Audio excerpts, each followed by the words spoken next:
परमाणु संरचना के लेक्चर 11 में आप सभी का हार्दिक स्वागत है। आज का जो हमारा विषय है वो है ऑर्बिटल में इलेक्ट्रॉन भरने के नियम। जब भी आप इलेक्ट्रॉनिक विन्यास लिखते हैं, जब भी आप p उपकोश, d उपकोश या फिर f उपकोश में इलेक्ट्रॉन्स भरेंगे तो आप किन नियमों की पालना करेंगे, उस पर आज हमारा विषय है और उसी के विषय में हम अध्ययन करेंगे। तो शुरू करते हैं आज का लेक्चर।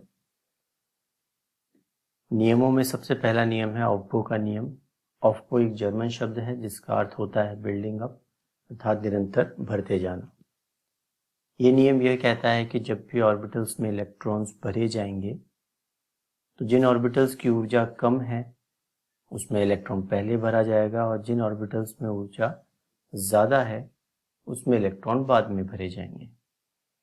तो अब देख लें कि कम ऊर्जा और अधिक ऊर्जा वाले ऑर्बिटल कौन से होते हैं। तो ये स्टार लगा करके जो ऑर्बिटल्स लिखे हुए हैं उसमें आप देखें ये बढ़ता हुआ क्रम है ऊर्जा का। ये आप देखें ये ऊर्जा का बढ़ता हुआ क्रम है। इसका मतलब ये हुआ कि इलेक्ट्रॉन सबसे पहले 1s में जाएगा, फिर 2s, फिर 2p, 3s, 3p, 4s, 3d। तो इलेक्ट्रॉन्स के बढ़ने का क्रम इस प्रकार रहेगा। तो हम एक उदाहरण लेते हैं दो। पहला है आपका कैल्शियम। कैल्शियम का परमाणु क्रमांक होता है 20 और 20 उसमें इलेक्ट्रॉन होते हैं। तो इसका इलेक्ट्रॉनिक विन्यास हम लिखेंगे तो इस प्रकार लिखेंगे 1s2, 2s2, 2p6, 3s2, 3p6 और 4s2। अब आप देखें कि यही क्रम है। 1s से सबसे पहले 1s में इलेक्ट्रॉन गया, फिर 2s में, फिर 2p में, फिर 3s में, फिर 3p में और फिर 4s में गया। तो यही क्रम रहता है इलेक्ट्रॉन्स के भरने का। तो आपको ये प्रश्न भी पूछा जा सकता है कि आपको चार कोई से भी ऑर्बिटल दे दें और उसमें आपको बढ़ते और या फिर घटते क्रम में ऊर्जा का मान पूछा जा सकता है। इसके बाद ये है कि जिंक का उदाहरण लेते हैं। जिंक का परमाणु क्रमांक 30 होता है। इसका इलेक्ट्रॉनिक विन्यास लिखेंगे तो 1s2, 2s2, 2p6, 3s2, 3p6, 4s2, 3d10। तो ये ऊपर जो हमने क्रम लिखा है उसी क्रम में ये यहाँ पर भी इलेक्ट्रॉन भरे गए हैं और ये नियम यही कहता है कि कम ऊर्जा वाले पहले और अधिक ऊर्जा वाले बाद में। तो आपको किसी भी तरह का प्रश्न पूछा जा सकता है और इलेक्ट्रॉनिक विन्यास लिखने का तरीका भी ये है कि आपको कोई परमाणु क्रमांक दे दिया जाए और यदि आपको ये सब पता है, ये जो क्रम लिखा हुआ है अगर याद है, तो आप आसानी से इलेक्ट्रॉन भर सकते हैं। अगर आपको वो भी याद नहीं रहता है तो ये एक चार्ट है जो आपको ने बताया था। आप एक लाइन के नीचे 1s, 2s, 3s, 4s, 5s, 6s और 7s तक लिख लें। इसके बाद 2p, 3p, 4p, 5p, 6p और 7p।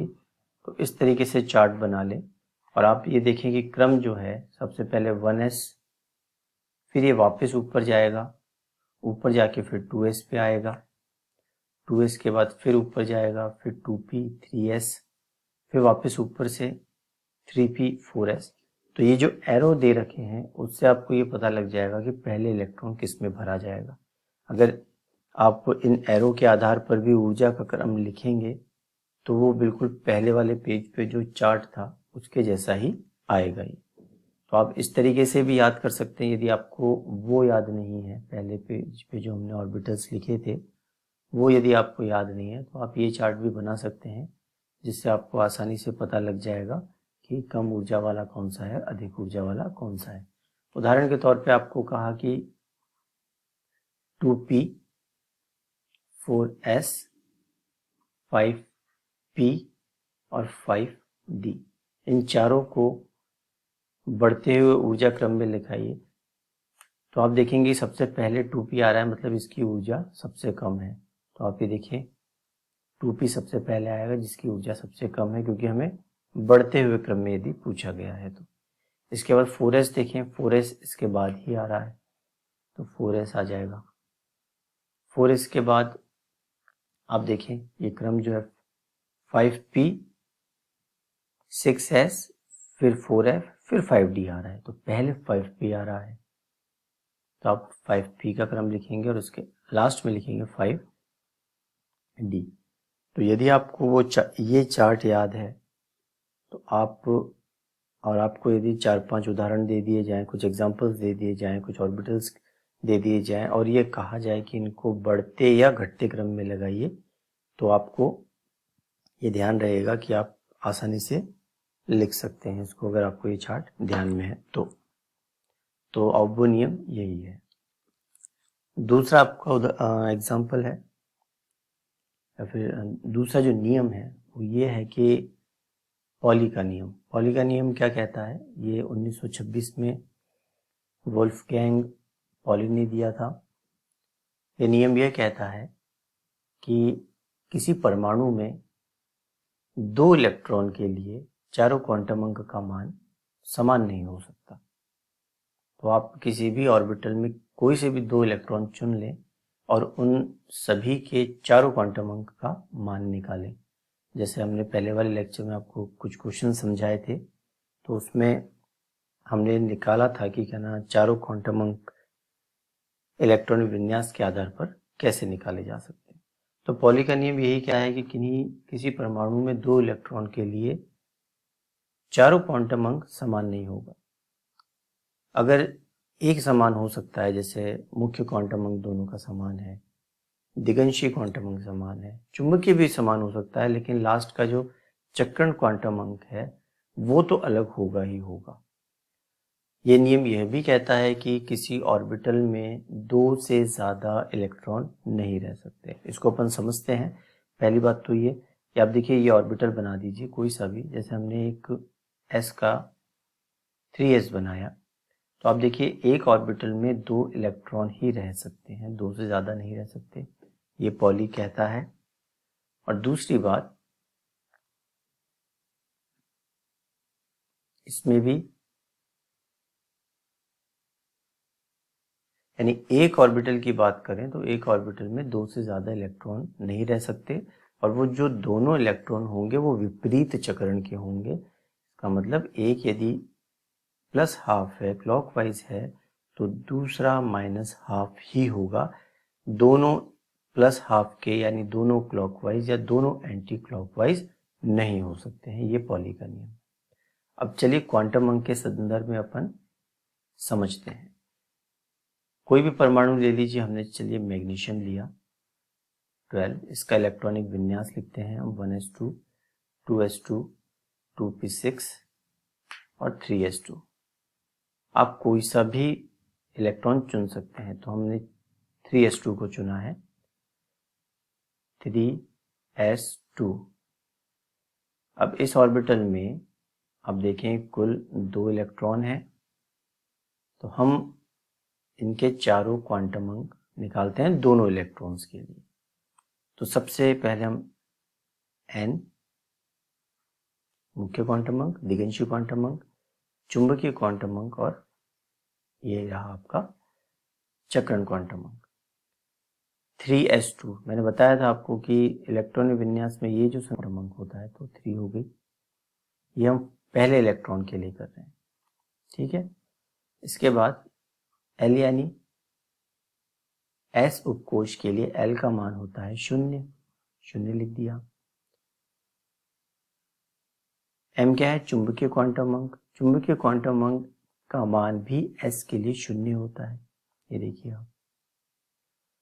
और चक्रण जो है हमने इसका प्लस हाफ लिख दिया ये। तो ये चारों क्वांटम अंक के मान एक इलेक्ट्रॉन के लिए आ गए। कौन सा? जो जिसका चक्रण क्लॉकवाइज डायरेक्शन में था। चलिए अब हम दूसरे इलेक्ट्रॉन की बात करते हैं, n, l, m और ये s। दूसरा इलेक्ट्रॉन जो है वो भी 3s के अंदर ही है, तो n का मान तो वही आएगा, क्योंकि हम 3s2 की बात कर रहे हैं, दोनों इलेक्ट्रॉन एक ही ऑर्बिटल के अंदर हैं, तो इसका मान आएगा 3। s के लिए l का मान 0 होता है। s उपकोश के लिए चुंबकीय क्वांटम अंक का मान भी 0 होता है। और s जो चक्रण है, क्योंकि 2 इलेक्ट्रॉन है और 2 इलेक्ट्रॉन में एक क्लॉकवाइज और दूसरा एंटी क्लॉकवाइज ही होगा, तो इसका चक्रण माइनस हाफ होगा। यानी हम ये कह सकते हैं कि मैक्सिमम आप देखिए दोनों इलेक्ट्रॉन का जो मान निकाला उसमें आप देखें 1, 2 और 3, यानी 3 क्वांटम अंक का मान समान है, लेकिन चौथे क्वांटम अंक का मान समान नहीं है। तो इस नियम के अनुसार यही है कि चारों क्वांटम अंक का मान समान नहीं हो सकता, मैक्सिमम 3 का हो सकता है। तो आप इस तरीके से ये जो उदाहरण लिया उस तरीके से आप किसी भी परमाणु के किसी भी इलेक्ट्रॉन को लिख दीजिए और उसके लिए आप चारों क्वांटम अंक का मान निकालिए, तो आपको अधिकतम ये मिलेगा कि 3 क्वांटम अंक समान हो सकते हैं, लेकिन चौथा हमेशा अलग ही होगा। ये कहलाता है पॉली का नियम। इसके बाद आता है हुंस का नियम। देखिए, हुंस का नियम भी सिंपल है। ये नियम यह कहता है कि किसी उपकोश में ऑर्बिटल में जब इलेक्ट्रॉन भरा जाता है तो पहले इलेक्ट्रॉन एक एक भरा जाता है और युग्मन उसके बाद शुरू होता है। हम एक एक ऑर्बिटल ले लेते हैं। सबसे पहले s की बात करें तो पहले एक इलेक्ट्रॉन, उसके बाद दूसरा इलेक्ट्रॉन, ये हम s की बात कर रहे हैं। अगर हम p उपकोश की बात करें, यानी किसी भी उपकोश में जब इलेक्ट्रॉन भरा जाएगा तो पहले एक एक भरा जाएगा, युग्मन उसके पश्चात शुरू होगा। यानी ये p उपकोश की बात कर रहे हैं, तो हम सबसे पहले एक इलेक्ट्रॉन इसमें, दूसरा इसमें, तीसरा इसमें भरेंगे और चौथा, पांचवा और छठा इस प्रकार भरेंगे। हम ये नहीं कर सकते कि p उपकोश हमने बनाया 1 और 2 इस तरीके, ये गलत है। उसी प्रकार अगर हम d उपकोश की बात करें तो उसमें भी 1, 2, 3, 4, 5, फिर 6, 7, 8, 9 और ये 10 होगा। यानी हुंस का नियम यही कहता है कि पहले उपकोश में इलेक्ट्रॉन एक एक भरा जाता है और इसके बाद युग्मन शुरू होता है। तो जब भी आप कोई इलेक्ट्रॉनिक विन्यास लिख रहे हों, आप किसी भी ऑर्बिटल की बात कर रहे हों, तो उसमें आप इन नियमों का ध्यान रखें। जब आप इलेक्ट्रॉनिक विन्यास लिखेंगे तो ऑब्बो का ध्यान रखें। इसके बाद आपके पॉली के एक्सक्लूजन प्रिंसिपल के हिसाब से आपको पता होना चाहिए कि ऑर्बिटल में 2 से ज़्यादा इलेक्ट्रॉन नहीं रह सकते, वो भी विपरीत चक्रण के होंगे। एक प्लस हाफ होगा तो दूसरा माइनस हाफ होगा। और हुंस का नियम ये कहता है कि आपको पहले एक एक इलेक्ट्रॉन भरना है और युग्मन उसके बाद शुरू होगा। है, आप देख लें इसको ध्यान से। ये परीक्षा में पूछा भी जाता है, n+l रूल। देखिए, ये नियम यह कहता है कि जिन ऑर्बिटल्स के लिए n+l का मान कम होता है, इलेक्ट्रॉन पहले उसमें जाएगा, और जिनके लिए n+l का मान अधिक होगा उनमें इलेक्ट्रॉन बाद में जाएगा। तो आप समझे, n क्या है यहाँ पे मुख्य क्वांटम अंक और l है यहाँ पे दिगंशी क्वांटम अंक।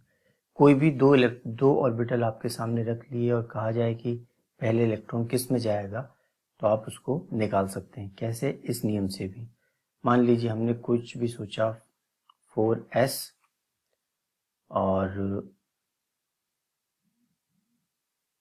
4p।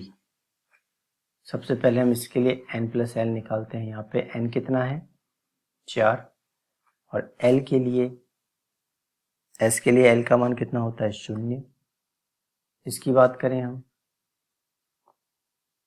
n कितना है यहाँ पे? 4। और l का मान p के लिए होता है 1।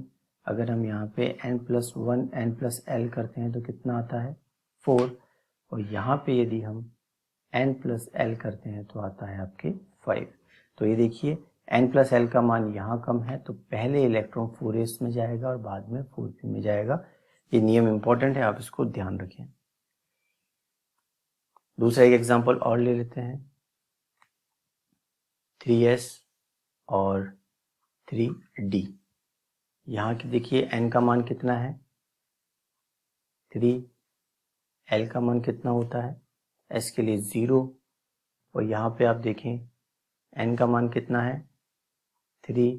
और l का मान d के लिए होता है 2।